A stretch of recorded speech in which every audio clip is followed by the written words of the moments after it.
The Church Commissioners, a statutory body which manages the Church of England's historic reserves, are accountable to the UK Parliament. Today, Commissioner Andrew Selous, the Conservative MP for South West Bedfordshire, was asked about steps the Anglican Communion is taking to help tackle gender-based violence throughout the world.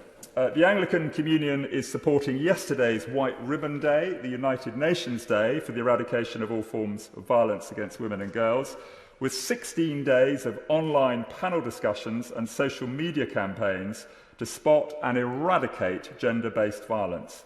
Mr Selous also spoke about a joint resource prepared by the Director for Gender Justice, Mandy Marshall, for the Anglican Consultative Council and Anglican Alliance on how churches can respond to the rise in domestic abuse caused by the COVID-19 pandemic. The resources are available in 7 languages in over 165 countries. And this is as essential for economic development as it is for the promotion of fundamental human dignity. The question was asked by Fleur Anderson, the Labour MP for Putney, who went on to ask about the role of the Church in tackling sexual violence in conflict.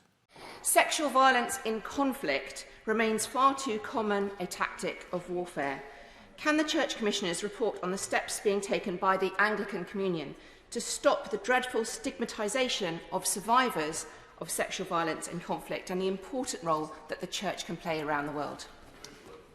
Well, the Honourable Lady is absolutely right to raise this completely horrific practice, and I can tell her that the Bishop of Gloucester has led discussions with ministers about the role of faith communities, which are often the first point of call for people in need.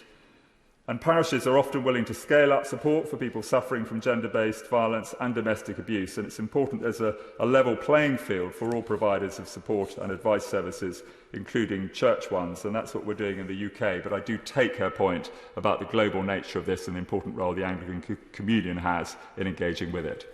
A range of resources in this area can be found online at anglicancommunion.org/gender justice.